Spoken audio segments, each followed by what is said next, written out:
Good afternoon student. आदर्श की online क्लासों में आप सभी का हार्दिक अभिनंदन है। आज हम नए टॉपिक को लेकर आए हैं, तापमान का वितरण।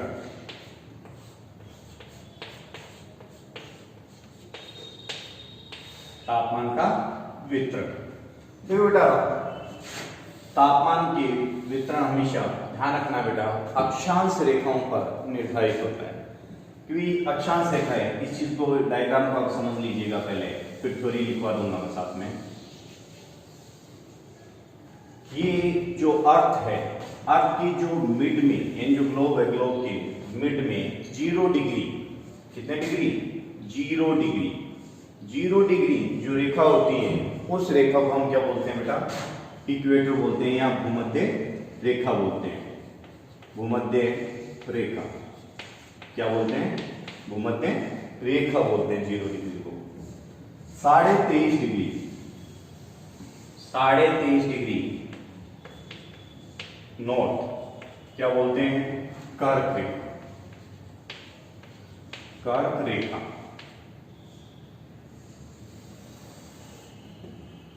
और 23.5 डिग्री साउथ, 23.5 डिग्री साउथ को हम क्या बोलते हैं? मकर रेखा। मकर रेखा।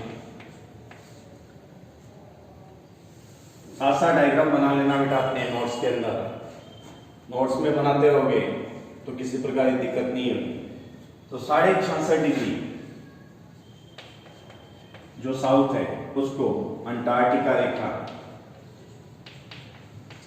अंटार्कटिक रेखा। और ये साउथ पोल 90 डिग्री क्या बोलते हैं? South pole. वैसे ऊपर 90 को नॉर्थ पोल। ये 66.5 डिग्री नॉर्थ है, इसको हम बोलते हैं आर्कटिक रेखा। सबसे पहले ये डायग्राम बना लीजिए, फिर इसके बारे में मैं आपको समझा दूंगा और लिखवा दूंगा। तो सबसे पहले आप इस डायग्राम को बना लीजिए ताकि आपको किसी प्रकार की प्रॉब्लम न हो। क्लियर? क्लियर बच्चों? देखो आप चीज को समझो बेटा।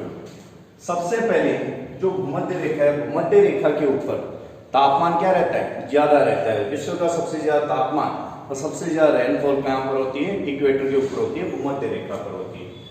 अब जब आप ये एरिया गर्म होता है तो इसका जो पास वाला एरिया है वो भी क्या होगा? गर्म होगा। नीचे वाला एरिया भी क्या होगा? गर्म होगा। समझ रहे हो चीज को? तो एक उदाहरण के तौर पर आप देख सकते हो कि अगर आप कहीं पर आग लगाते हो, आग लगाने से उसका जो आसपास का एरिया वो कैसा हो जाता है? गर्म हो जाता है। सेम वही, तो ये जो एरिया पूरा कहलाता है, ये उष्ण कटिबंधीय एरिया कहलाता है। उष्ण कटिबंधीय, उष्ण कटिबंधीय क्षेत्र। ये जो यहां से यहां तक का जो एरिया क्या कहलाता है? उष्ण कटिबंधीय क्षेत्र कहलाता है। समझ लो चीज को? ऊपर वाला जो एरिया है ये हमेशा यहाँ पर बर्फ जमी रहती है, इसलिए ये एरिया क्या कहलाता है? शीत कटिबंधीय। कौन सा कहलाता है? शीत कटिबंधीय। नीचे वाला भी क्या कहलाता है? शीत कटिबंधीय। क्लियर है इतना? अब आगे फिर बात करते हैं कि ऊपर ठंड है, बीच में गर्मी है, तो बीच वाला जो एरिया है, ये एरिया कैसा होगा? यहाँ पर ज्यादा गर्मी भी नहीं गिरेगी और ज्यादा सर्दी भी नहीं गिरेगी। तो ये जो एरिया है दोनों, ये है शीतोष्ण कटिबंधीय। शीतोष्ण कटिबंधीय। क्लियर? ये भी कैसा है? शीतोष्ण कटिबंधीय। समझ में आ गई इतनी चीज? नोट कर लीजिए, डायग्राम को बना लीजिए ताकि आपको किसी प्रकार की कोई दिक्कत न महसूस हो। समझ रहे हो चीज को? इतना इसकी थ्योरी पोर्शन भी आपको करवा देता हूं मैं। बन गया डायग्राम?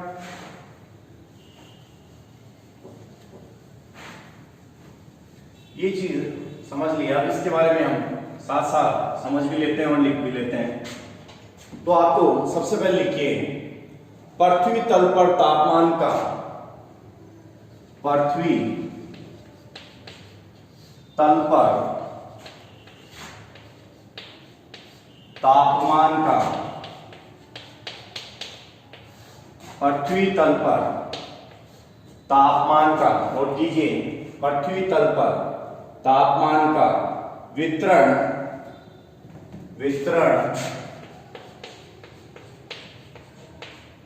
सभी जगह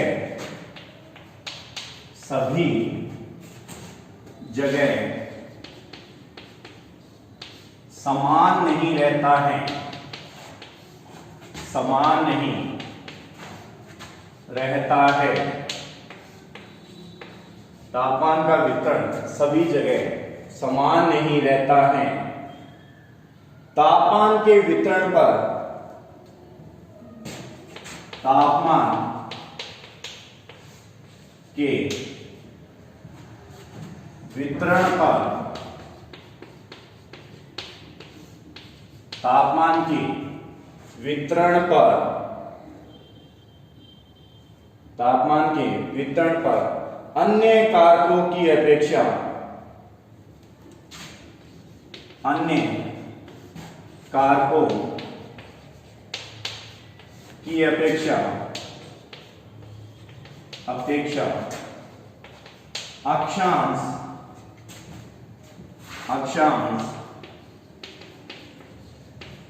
नियंत्रित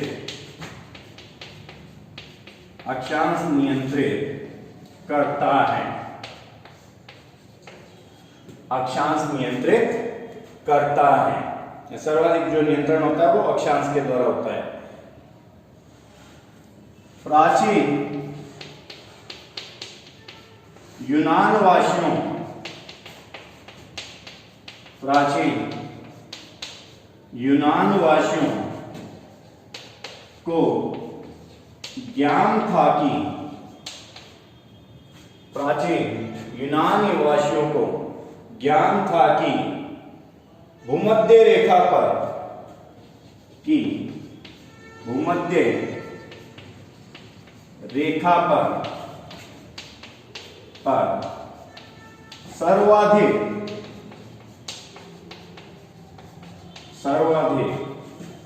गर्मी पड़ती है, सर्वाधिक गर्मी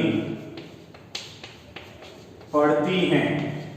यूनानवासियों को ज्ञान था कि भूमध्य रेखा पर सर्वाधिक गर्मी पड़ती है तथा उसके उत्तरी व दक्षिणी ध्रुवों पर, उत्तरी व दक्षिणी ध्रुवों पर तापमान कम होता है, तापमान कम होता है। उत्तरी व दक्षिणी ध्रुवों पर तापमान कम होता है। देखो इस चीज को पहले आप समझ लीजिए कि पृथ्वी तल पर तापमान का वितरण सभी जगह समान नहीं होता है, कि पूरी पृथ्वी पर एक जैसा तापमान नहीं पाया जाता है। तापमान के वितरण यानी बांटना अन्य कारकों की अपेक्षा सबसे ज्यादा किसके द्वारा होता है? अक्षांश द्वारा नियंत्रित होता है। प्राचीन के जो यूनानवासी थे उनको ये चीज पता थी कि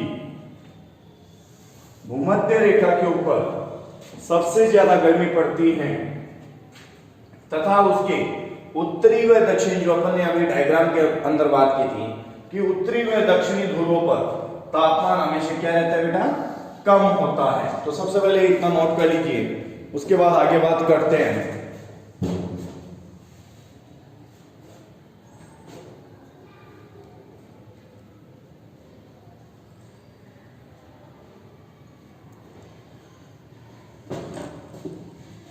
कर लीजिए बेटा नोट,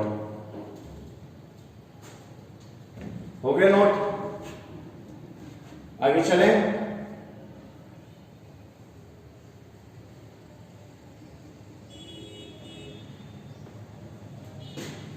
क्लियर, आगे बात करते हैं। तो साथ साथ अपने नोट्स बनते रहने चाहिए,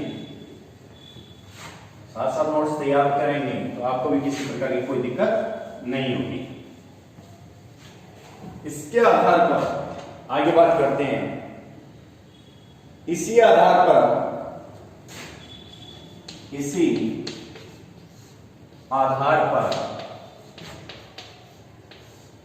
इसके आधार पर जो अभी नीचे हमने पहले बात की है, इसी आधार पर उन्होंने हमारी पृथ्वी को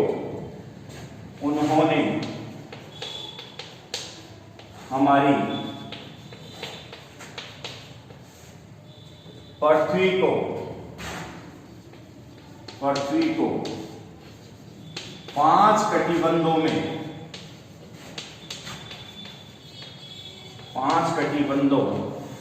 में बांटा है। 5 कटिबंधों में बांटा है।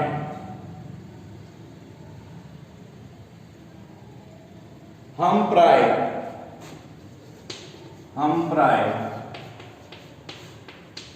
सूर्यताप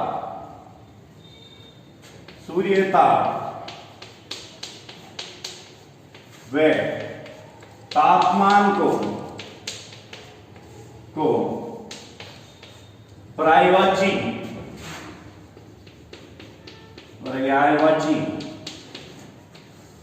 मानते थे। हम प्राय सूर्यताप व तापमान को पर्यायवाची समझते थे, परंतु दोनों के अर्थ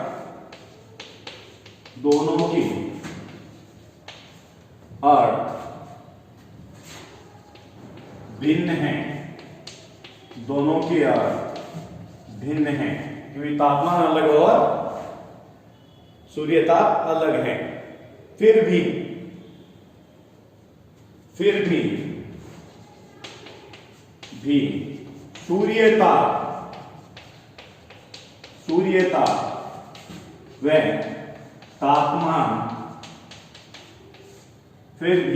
सूर्यताप व तापमान का गहरा संबंध है।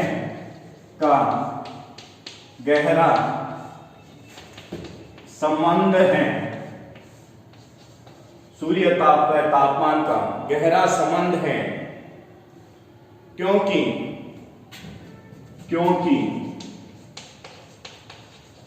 सूर्यताप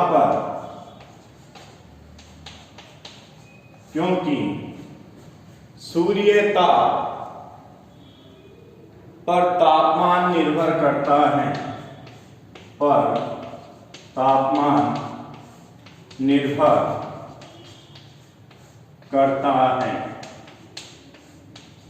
सूर्यताप पर तापमान निर्भर करता है।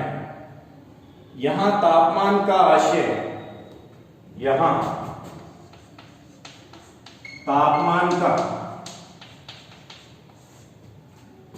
आशय वायुमंडलीय ताप से है। वायुमंडलीय ताप से है, जिसका स्रोत सूर्य है।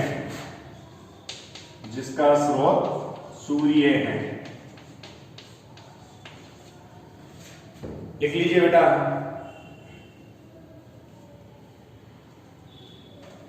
देखो, बात कर रहे हैं कि इस आधार पर जो यूनानवासी है, उनके आधार पर उन्होंने हमारी पृथ्वी को 5 कटिबंध के अंदर बांटा है। हम प्राय सूर्यताप व तापमान को पर्यायवाची मानते थे, परंतु दोनों के अर्थ भिन्न हैं।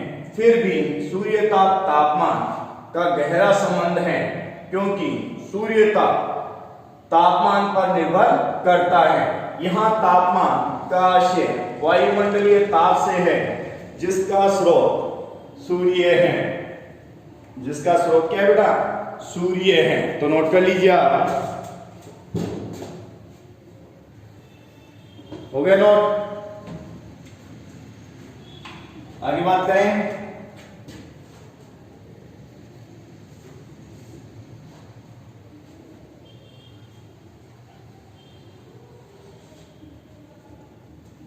आगे बात करते हैं।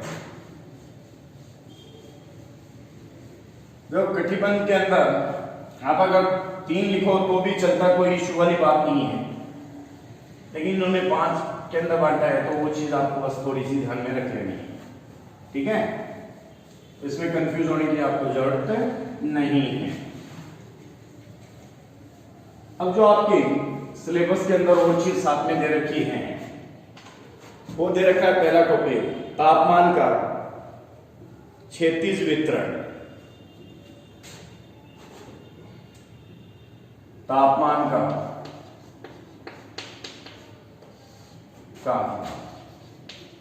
क्षैतिज वितरण। तापमान का क्षैतिज वितरण। तो हेडिंग डाल लीजिए सबसे पहले, तापमान के क्षैतिज वितरण की बात करते हैं। इसमें देखो, तापमान के जो क्षैतिज वितरण है, उस क्षैतिज वितरण का जो संबंध होता है वो अक्षांशीय वितरण से होता है। अक्षांशीय वितरण कि भाई कहीं पर टेम्परेचर इक्वल नहीं होता, हर जगह क्या होता रहता है, अक्षांश के अकॉर्डिंग टेम्परेचर चेंज होता रहता है। तो उसी चीज की लेकर हम यहाँ पर बात कर रहे हैं। तो साथ साथ आप लिखेंगे, लिखिए तापमान के क्षैतिज वितरण का अर्थ, तापमान के क्षैतिज वितरण, क्षैतिज वितरण का अर्थ, तापमान के क्षैतिज वितरण का अर्थ तापमान के अक्षांशीय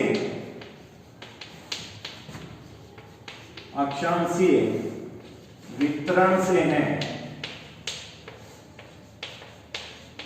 अक्षांशीय वितरण से है, वितरण से है। भूमध्य रेखा से ध्रुवों तक, भूमध्य रेखा से ध्रुवों तक, भूमध्य रेखा से ध्रुवों तक, भूमध्य रेखा से ध्रुवों तक तापमान के वितरण में, तापमान के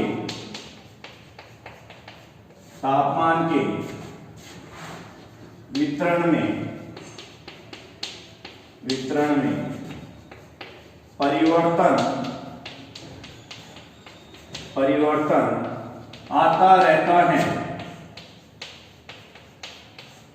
वितरण में परिवर्तन आता रहता है। मानचित्र पर तापमान का वितरण, मानचित्र पर तापमान का वितरण, मानचित्र पर तापमान का वितरण समताप रेखाओं द्वारा, समताप रेखाओं द्वारा दर्शाया जाता है।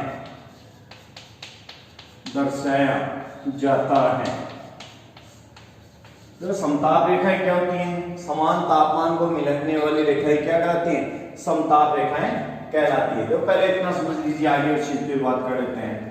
तापमान के क्षैतिज वितरण, तो दो चीज होती है, एक लंबवत और एक क्षैतिज। तो क्षैतिज में अक्षांशीय वितरण को हम लेते हैं। तापमान के क्षैतिज वितरण का अर्थ तापमान के अक्षांशीय वितरण से, किससे? अक्षांशीय वितरण से भूमध्य रेखा से ध्रुवों तक, यानी भूमध्य रेखा मिड में उससे जो ऊपर नीचे ध्रुव नॉर्थ और साउथ पोल ध्रुव तक तापमान के वितरण में परिवर्तन आता रहता है। मानचित्र पर तापमान का वितरण समताप रेखाओं द्वारा दर्शाया जाता है। समताप रेखाएं क्या होती है? एक काल्पनिक रेखा होती है जो मानचित्र पर समान तापमान वाले स्थानों को मिलाती हुई खींची जाती है। लिख लीजिए आगे, वो भी दिखा देता हूं, छोटे क्वेश्चन भी बन जाते हैं इन चीजों के, तो साथ साथ वो भी लिख लेना बेटा। इसकी डेफिनेशन भी लिखवा देता हूं। देखिए, समताप रेखा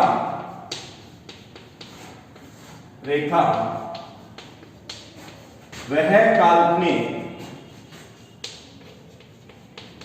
समताप रेखा वह काल्पनिक रेखा है। वह काल्पनिक रेखा है जो समताप रेखा वह काल्पनिक रेखा है जो मानचित्र पर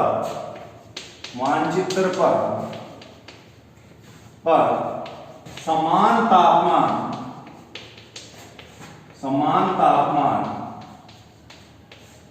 मानचित्र पर समान तापमान वाले स्थानों को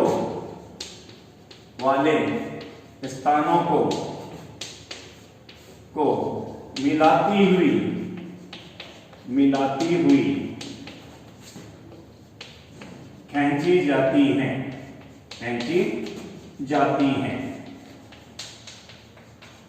खींची जाती हैं। ये चीज लिख लीजिए आप। विश्व के अधिकांश भागों में, आगे लिखिए, विश्व के अधिकांश भागों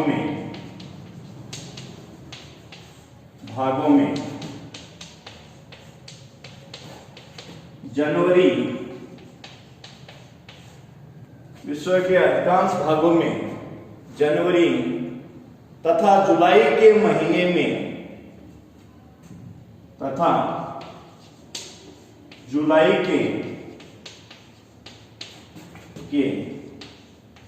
में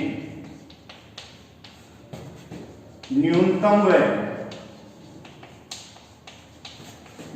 व अधिकतम तापमान पाया जाता है।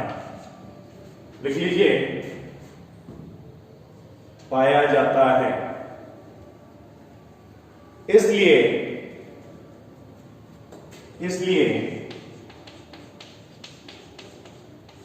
इसलिए तापमान के विश्लेषण के लिए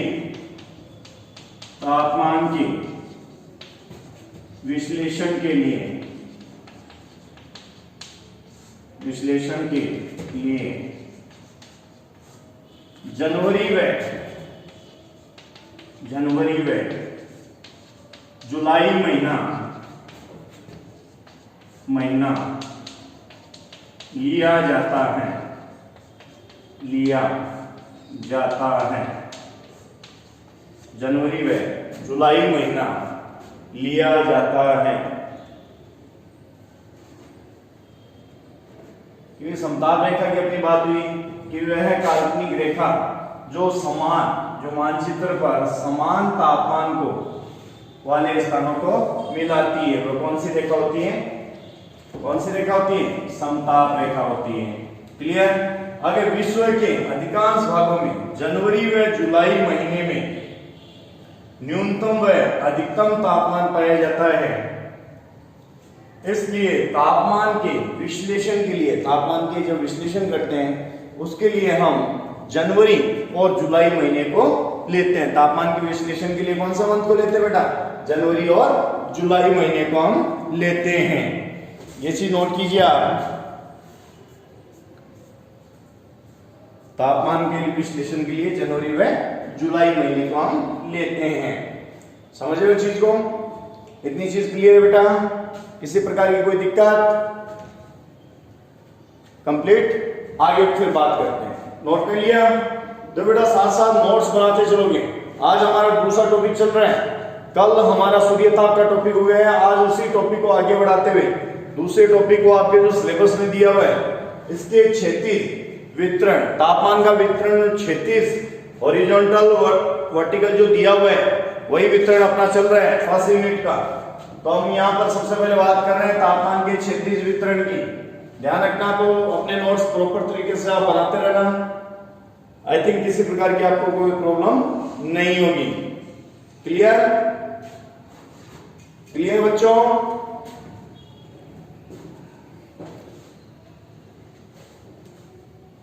आगे फिर नेक्स्ट बात करते हैं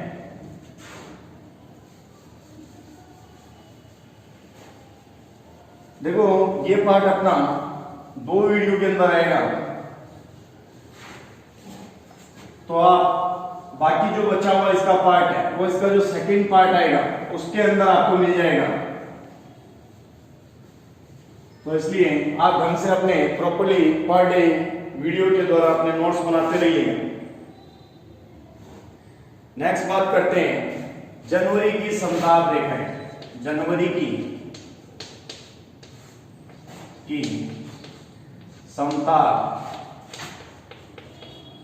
रेखाएं। जनवरी की समताप रेखाएं। जनवरी की समताप रेखाओं की बात करते हैं। हेडिंग डाल लीजिए आप, लिखिए जनवरी माह में सूर्य की किरणें, जनवरी माह में सूर्य की किरणें, जनवरी माह में सूर्य की किरणें दक्षिणी गोलार्ध में स्थित, दक्षिणी गोलार्ध में स्थित मकर रेखा पर, मकर रेखा पर, मकर रेखा पर सीधी चमकती हैं, सीधी चमकती हैं। किसमें चमकती है बेटा? मकर रेखा के ऊपर सीधी चमकती हैं, जिससे जिससे दक्षिणी गोलार्ध में, दक्षिणी गोलार्ध में ग्रीष्म, जिससे दक्षिणी गोलार्ध में ग्रीष्म तथा उत्तरी गोलार्ध में, उत्तरी गोलार्ध में, गोलार्ध में शीत ऋतु, शीत ऋतु, शीत ऋतु होती है।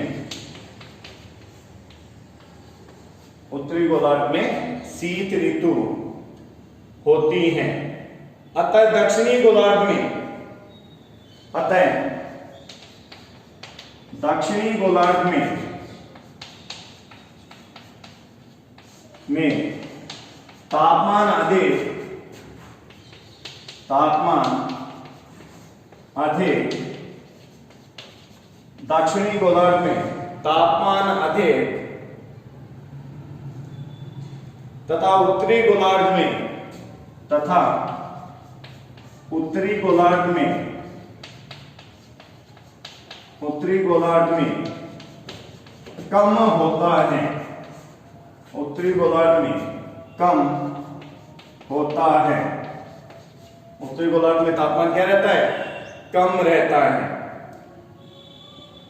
इस दौरान सबसे ठंडे भाग साइबेरिया व ग्रीनलैंड में स्थित होते हैं।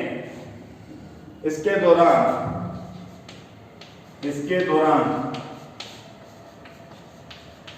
सबसे ठंडे भाग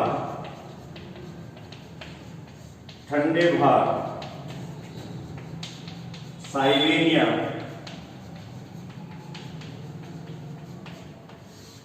व ग्रीनलैंड में स्थित होते हैं। सबसे ठंडे भाग साइबेरिया व ग्रीनलैंड में होते हैं। साइबेरिया के विस्तृत भाग 25 डिग्री सेल्सियस की समताप रेखा खींची हुई है।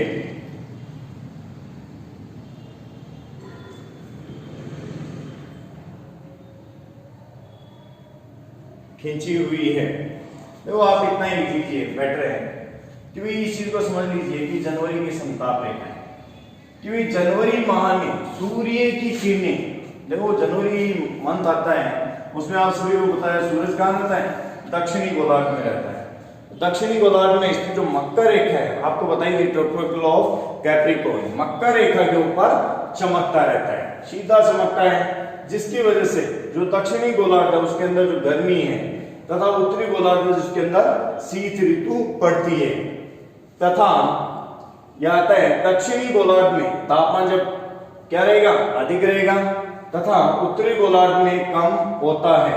इसके दौरान सबसे जो ठंडे भाग है साइबेरिया व ग्रीनलैंड इसके अंतर्गत स्थित है। तो ये चीज आप नोट कीजिए, आगे की बात हम नेक्स्ट वीडियो के अंदर करेंगे। तो इसी अकॉर्डिंग आप जुड़े रहिए और वीडियो को शुरू से लेकर अंत तक देखते रहिए, ताकि आपके सारे टॉपिक कंप्लीट हो जाएं और आपको किसी प्रकार की कोई दिक्कत न हो। तो बेटा आप नए जुड़े इसलिए मैं आपको बता देता हूँ, इस चैनल को आप सब्सक्राइब कर लीजिए ताकि, और पास में एक घंटी का जो निशान है उस घंटी के निशान को भी दबा लीजिए, ताकि वीडियो आते ही आपको सीधा अपडेट मिल जाए और आप उस वीडियो को देख लें। समझ रहे हो चीज को? और वीडियो को लाइक शेयर सब्सक्राइब चैनल को आप करना बिल्कुल ना भूलिए। वीडियो को शेयर करते रहिए ताकि आपके क्लास के सब बच्चों तक ये वीडियो पहुंच जाए। इसी के साथ धन्यवाद, दोबारा मिलेंगे नए वीडियो के साथ में, इसी के सेकंड पार्ट के साथ में। तो इसी के साथ धन्यवाद। नोट करते रहिए, नोट्स अपने प्रॉपर तरीके से बनाते रहिए ताकि आपको किसी प्रकार की प्रॉब्लम न हो।